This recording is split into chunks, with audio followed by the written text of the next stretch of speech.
How many titles could USC win with only California players? Is that possible?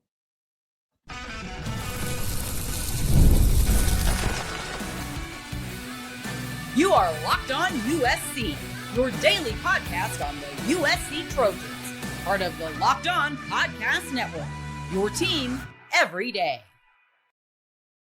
Fight on, everyone. I'm your host, Mark Holkin, and thank you for making Locked On USC part of the Locked On Network your first listen every day. Whether you're watching this show on YouTube, wherever you want to download this podcast, it's always going to be free. I'm always going to appreciate your support. And you know when I'm not working here at Locked On USC, you can find me as a writer over there at wearesc.com. And we also have the Inside the Trojan Huddle podcast weekly at wearesc.com. So you got all my bona fides taken care of. Today's episode is brought to you by FanDuel. Right now, new FanDuel customers, you can get $150 in bonus bets if your first $5 bet wins. Here's another recruiting update for you. We've been talking about it all week, right? They come fast and furious this time of year. I mean, there's lots of visits being set up. Here's another one. Probably want to take note of this. Mater Dei inside linebacker Sean Scott. He let my partner in crime, Scott Schrader, know over there at wearesc.com that he plans to be at USC on Friday. Oh, today. So if you're watching Locked on USC, your first listen, first watch every day, guess what? Mater Dei linebacker. He's at USC. He's taking a visit, unofficial visit. And that he also said he'll be back for multiple visits during spring practices, spring camp. And he also is going to set up an official visit in June. Do not be surprised. Again, I'm kind of putting it out there. This is my feeling on the matter. I won't be surprised if Sean Scott falls into that June 17th through June 19th window, that group. It's an all California group of visitors.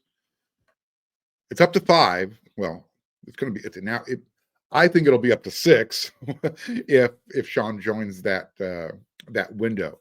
Just to remind everybody, you got Keeney Pepe, you've got Mark Bowman, Talanola Ely, Brandon Arrington, and Tom. Those are the 5 that are in that group. Again, if Sean picks it, he decides he wants to be a part of that gathering. Mater Dei will have 3 of 6 guys. Okay. Let me ask this question. It's kind of a segue. I wanted to set it up for a reason. Is it a coincidence that Mater Dei's head football coach is Raul Lara? The reason I'm asking this is, again, you heard me mention wearesc.com at the top of the show. 2 of my everydayers who watch this show also hang out over there. And they made a couple of really astute observations. One said the Mater Dei pipeline is back, baby. And someone followed right up with this, says, yeah, Raul's there. Both of those guys were spot on. When Coach Lara was Long Beach Poly's head coach, the pipeline was flowing. I mean, Long Beach Poly was sending 2-3 players every single year to USC. Mater Dei, same thing. When Bruce Wallinson was their head coach, you knew that you were going to get 2 or 3 players every single year from Mater Dei. They're USC feeder schools. I mean, both programs, both of them, and they have a long history of producing some of the top talent in the state of California. They've got a really long history of developing prospects and sending them to USC. But both of those pipelines have been really leaky lately. As far as the Poly pipeline, Long Beach Poly, the Jackrabbits, it's been bone dry. I can't even say it's leaking. I think a big part of their problem, though, Long Beach Poly's, is it has to do with the guys that would normally be playing for Poly, for the Jackrabbits. They're playing elsewhere now. They're just scattered all over the place. I mean, let me remind everybody, Long Beach Poly used to own the Moore League, the southern section. Milliken owns the Moore League right now. I mean, that's crazy. And that whole Mater Dei to USC train, that's been off the rails recently. I mean, it's on, it's off, it's on, it's off. There's just been way too many monarchs leaving USC behind, getting on a different train. But that might be changing. I really do. I think it's going to be changing, at least as far as Mater Dei is concerned. Look, USC still has to show it on the field, and NIL still, NIL is a part of the equation now compared to 5 or 6 years ago. But Lara, he understands the importance of the elite kids, the elite local kids staying local, staying home. This is exactly what USC's general manager, Chad Bowden, was talking about the other day when he said this. Quote, "We're going to do everything through the city. We're going to do everything through the state. That's going to be our primary focus. That was a key part of USC being on top. That run put together by former head coach Pete Carroll. My plans and my vision is to bring that back." I think it was on Tuesday's episode of Locked on USC when I brought up what Chad said at his media sit down. He said that for the first 30 days he's been on the job, all he did was, quote, "help enhance that relationship between USC and the important people within the city and the state when it comes to recruiting." I gave you my own version of what he meant by help enhance that relationship. I think it was more of, hey, we need to repair these pipelines. You're sending your kids to USC for a reason. Let's get back to that reason. And it's not just the high schools that Chad Bowden was referring to. That also means repairing those relationships, playing footsies, so to speak, with the 7-on-7 coaches and those handlers. It's not something I like, but it's the nature of the beast. You got to do it. Again, hopefully you're not spending too much time focusing on the 7-on-7, 5-on-5. That's that grassroots football stuff. For me personally, I get it. I'll go out there, I'll watch it. I'm looking to prospects, taking notes, talking to the recruits. But for me, it's just as gross as that grassroots basketball stuff. I could probably do a who's who show on the pros and cons with 7-on-7 and 5-on-5 tournaments. I mean, I could spend a whole show doing that. But Coach Raul Lara at Mater Dei, I think the timing is perfect. The perfect storm with Chad Bowden coming in, Lincoln Riley doing a renewed focus on California recruiting. You don't need me to remind you, but I'm going to say it again. California, the 2026 cycle is loaded. And Mater Dei has a lot of that talent. So with that renewed focus on local recruiting, and now you have someone in USC's corner who gets USC, the head coach at Mater Dei, I think that's going to be beneficial. I think that pipeline is going to start flowing again. You're already starting to see it. The guys are lining up their official, their unofficial visits. There's a lot of talk about guys flipping who are committed elsewhere. Tom being one of them. So we'll see. Again, it doesn't hurt when Mater Dei's head coach used to be the head coach at Long Beach Poly, and Long Beach Poly, again, used to be one of USC's biggest feeder programs. So the recruiting calculus, it's changed, right? There's so many factors involved. I mentioned NIL, the transfer portal, everything. I mean, there's just so much involved. You've got revenue sharing now that's going to become a variable. So when the kids from Mater Dei or Poly didn't go to USC, they still stayed home in the past. I'm talking about in the past. And they would go to UCLA. There's another element that's been missing from the USC-UCLA rivalry. Not enough of those young men are staying home and going to USC and UCLA. So how much of a difference can Raul Lara make it Mater Dei with the USC pipeline? Bruce Rawlinson, when he was a head coach, obviously had a connection to USC, right? He attended there, played football at USC. Let me just kind of remind everybody what Coach Lara's role was at Long Beach Poly and how he is going to try and reimagine that at Mater Dei. When he was part of Long Beach Poly staff, he was there for 8 of their 19 CIF titles. And he saw 31 Jackrabbits make it to the NFL in his 23 years on Long Beach Poly staff, either as an assistant coach or as their head coach. That's impressive. I mean, Long Beach Poly, when Lara was there, I mean, these are just some of the players that ended up at USC. I'm talking about Juju, Darnell Bing, Herschel Dennis, Iman Marshall, Winston Justice, Manuel Wright. You can go back before Lara was there. Long Beach Poly was USC's #1 feeder school, then Mater Dei, and they were like 1A, 1B. But guys like Mark Carrier, Willie McGinnis. USC needs that back. They need those types of players coming back to USC from the local programs. I have a dream.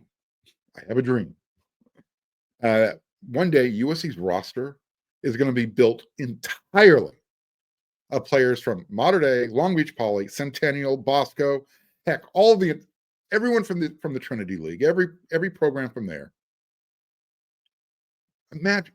Imagine 105 players making up USC's roster just from Southern California, from the state of California. I'm telling you, USC will be holding up the trophy for years and years and years.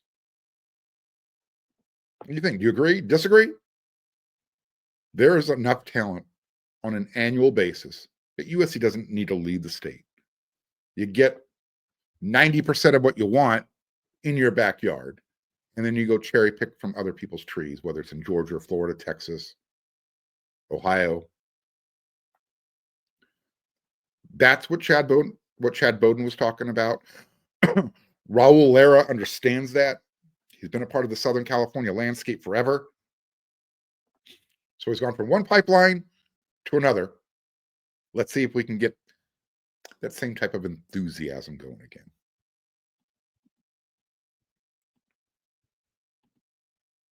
When the game tips off, the NBA action is just getting started, and there's no better place to get in on the action than with FanDuel, America's #1 sports book. With FanDuel, you can place live bets throughout the game, so even if you missed the opening tip-off and you want to bet on a fourth quarter comeback, you can stay in the action. And if you're looking for a bigger payout, you can even combine your live bets into a same-game parlay. Here's something else. I got a cough, excuse me. Plus, the app is super easy to use. And when you win, you get paid instantly. Right now, FanDuel customers, you can get $150 in bonus bets if your first $5 bet wins. You got to be a new customer. But if you bet $5 and you win, you're going to get $150 in bonus bets guaranteed. Just visit FanDuel.com to join today. That's FanDuel.com for your shot at $150 in bonus bets. Make every moment more with FanDuel, the official sports betting partner of the NBA.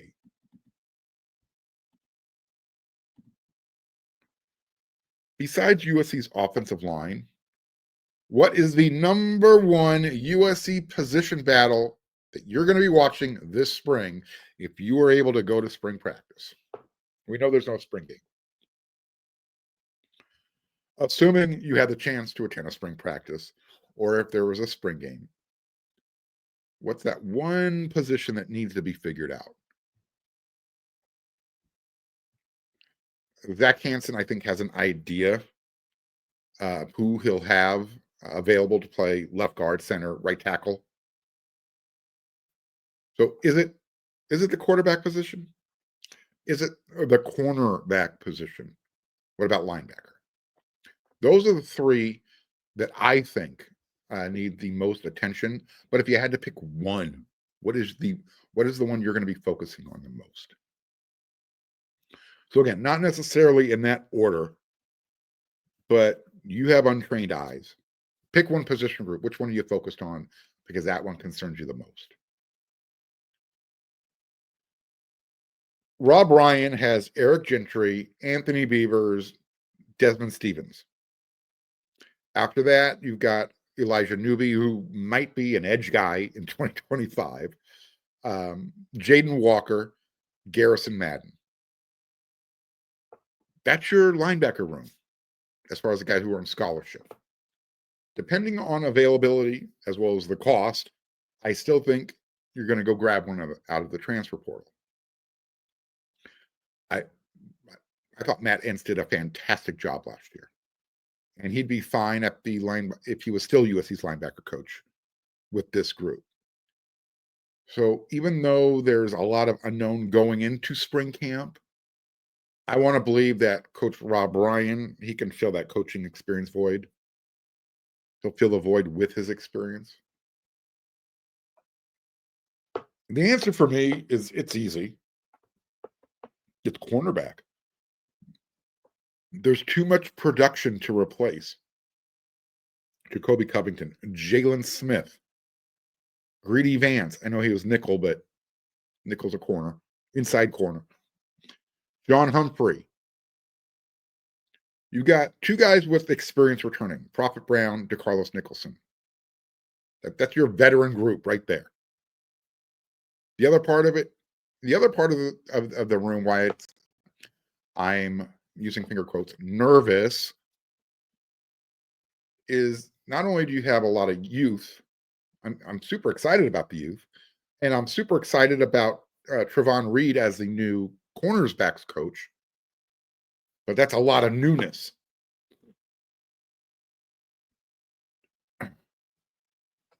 So that's where my eyes are, I think, are going to be focused the most on when I'm at spring practice, if I'm at spring practice. Maybe one way of looking at this to alleviate any concern is, the conference quarterbacks that are on USC's schedule this year. We've talked about this on a previous episode. Who scares you? So that brings me back to the quarterback battle, USC's own quarterback battle.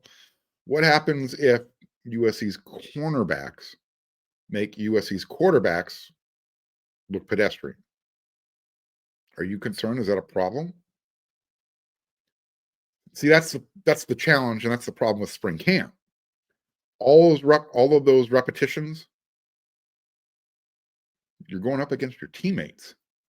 You know their tendencies. You understand. You have a good sense of timing going off in your head. You know when to turn and look for the ball. You understand your own teammates' speed, their gait, where they like to, make that cut, try and put a move on you. Again, you know their tendencies. USC's coaching staff, they know what they're looking for as far as what separates each player from the other. However, until they go up against players not wearing, the cardinal and gold, the position group is going to be green. It's going to be untested. Don't misunderstand me. Jacoby Lane, Makai Lemon and company, they'll test out Marcellus Williams and Braylon Connolly, Prophet Brown, DeCarlos. But it's not the same kind of testing. And I don't think Missouri State and Georgia Southern are going to be a matchup problem for USC's cornerbacks. I don't think they've got a group of wide receivers or quarterbacks that are going to make anybody nervous. Purdue sure as heck isn't. So I guess the positive is at least the guys are going to get experience in a real game setting when they play those teams. Practices, spring games, they don't get you that. They don't get you that type of experience that you need when the lights are on and the fans are in the stands. I mean, yeah, spring game, you'll get some fans in the stands at USC, but I'm talking about 60, 70, 80,000, depending on where you're playing. That's when all this stuff comes bubbling up to the top. Being a cornerback in practice, going up against your teammate, you know that you always have a mulligan. You're competing. You're trying to lock down a job, but it's practice. Remember Allen Iverson? Practice? We talking about practice? So, yeah, that's where we're at. Let me know. What do you think is the one position group that needs to really get figured out by the end of spring camp? We know that, USC's going in the transfer portal, cherry pick a couple guys. Do they need to get somebody for the cornerback room? I definitely know you need somebody at wide receiver, and I think you need somebody at linebacker, maybe at offensive lineman as well. But I think Zach Hansen knows what he has, who they're looking at to fill those spots, to solidify that offensive line room. Quarterback, it's Jade Mayava versus Huson Longstreet. Maybe Sam Heward comes in and blows everybody away. I think we know what the pecking order is, though. And I would go Mayava, Longstreet, Heward. Doesn't matter that his Uncle Luke is on the staff. I don't think that's going to make a difference. All right, we got one more segment to go, and that's my Friday rant. But first,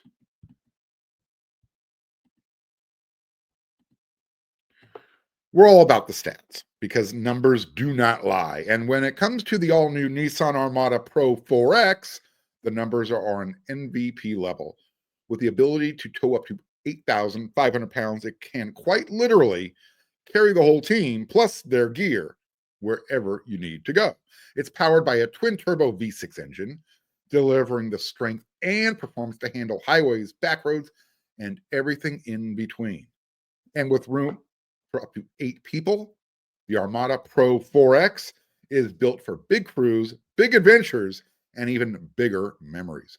Whether you're exploring off-road trails or rolling up to the arena, the Armada Pro 4X brings power, versatility, and style wherever you go. Take your adventures to new heights in the all-new Nissan Armada Pro 4X. Learn more at nissanusa.com.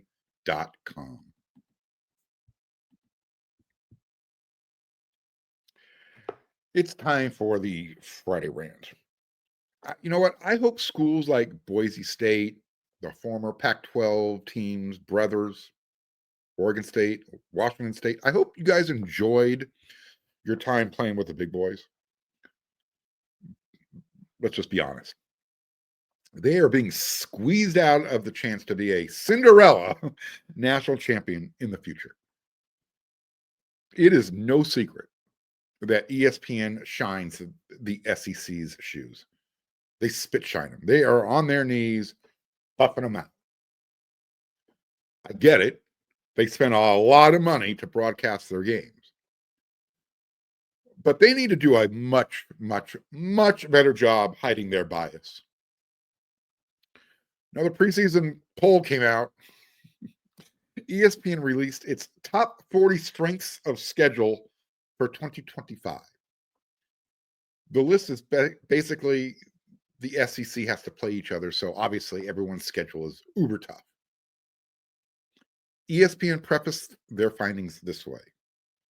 Just a reminder, the strength of schedule rating is the projected win percentage an average top 5 team could expect against your schedule. According to ESPN's Bill Connolly, Oklahoma and Florida will need to be top 5 caliber to even go 9-3 this upcoming season. So let me ramble through this list. Tell me what you notice. The number one toughest strength of schedule, Oklahoma, because they have a win total of 6.3 with their strength of schedule. Oklahoma welcomes Michigan and Auburn in September, but have road games at South Carolina, Tennessee, and Alabama. And then once you hit October and November, not to mention they have their rival Texas, Ole Miss, and they also play LSU. That is a really tough schedule, no doubt about it. Number 2, Florida, same thing, 6 wins. Arkansas, number 3. Wisconsin at number 4. And then here we go. Vanderbilt at 5. Mississippi State at 6. South Carolina at 7. Kentucky at 8. LSU at number 9. Texas A&M at number 10. Notice a trend here? Number 11 is Alabama. Number 12 is Texas. Number 13 is Georgia. Oh, let's throw Syracuse in there just to mix it up. Auburn at 15. Rutgers 16. Purdue 17. Northwestern 18. 19 UCLA. 20 USC. 21 Ohio State. 22 Iowa. 23 Ole Miss. 24 Tennessee. 25 Missouri. 26 Michigan State.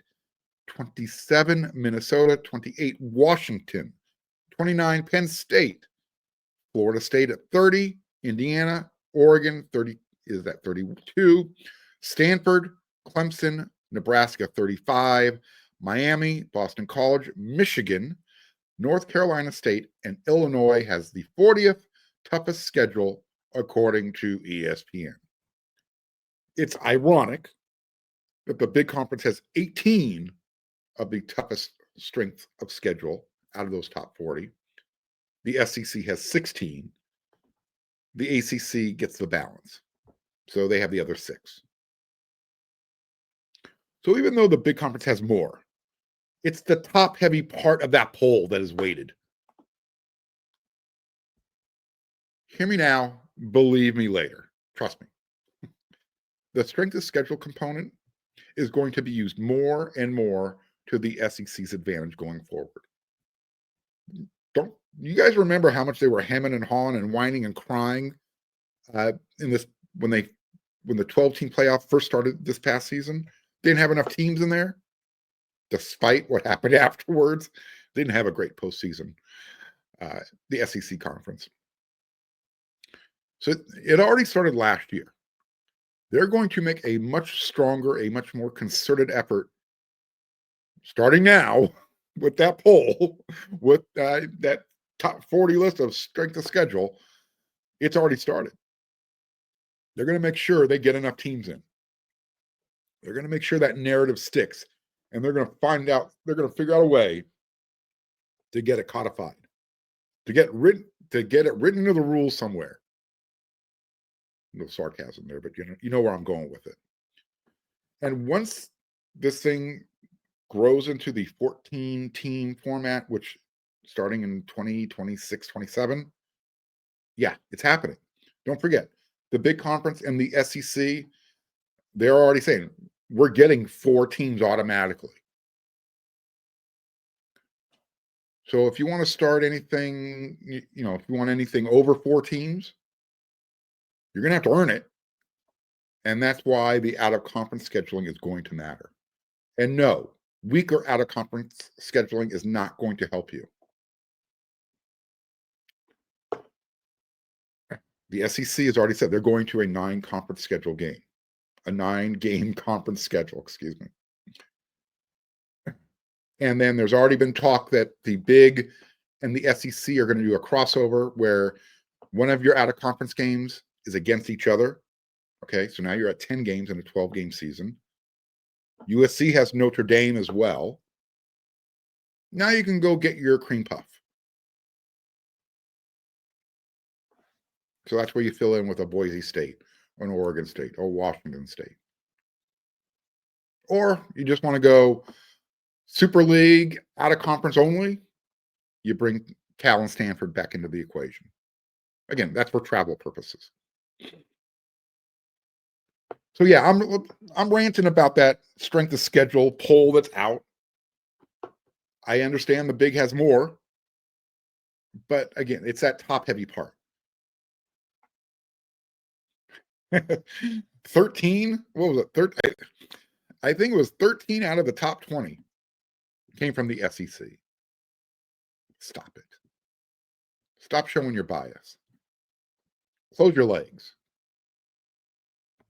On a personal rant, I got to get this off my chest. To that lady at the airport who was sniffling like she was Tony Montana from Scarface. Holy for holies. Oh my God. Every 10 seconds, that cocaine drain sniff.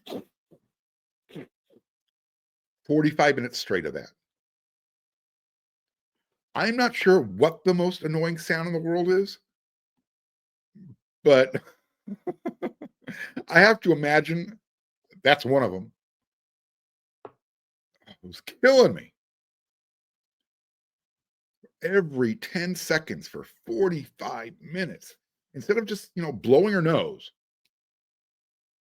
I had to hear that. 10-second pause. Yeah, I was a little irritated. I spend a lot of time at the airport on airplanes. I fly back and forth between Long Beach and Phoenix twice a month. So I have to deal with a bunch of stuff. But this was like water drip torture. And no, I could not just get up and move somewhere. Long Beach's terminal isn't that big. It was kind of busy. So, to that lady, figure it out. Carry some tissue. It's not my job to hand you one. But yeah, between the strength of schedule and that sound that is still going off in my brain like I was on the It's a Small World ride at Disneyland, it was a rough one. So, there you go. That's my Friday rant. And that's it for this episode of Locked on USC. That's it for this week. The women's basketball team, they're going to face Indiana today, Friday, in their first game of the Big Ten Conference Tournament. The men, they play UCLA tomorrow. UCLA sucks. Beat the Bruins. Get that win. Take that momentum into the Big Ten Tournament. I will be back with a reaction from that USC-UCLA game this weekend. And I will be back next week with another 5 episodes. Don't forget, when you're done making Locked on USC your first listen every day, and if you're watching on YouTube, click that subscribe button. Smash that thumbs up. It really helps the show a lot. Click that bell notification. I'm going to be your Sherpa throughout the offseason, bringing you all of your USC news. All right? And then when you're done with Locked on USC, you get on over there to wearesc.com. That's it. I'm done. Everyone, you know what to do.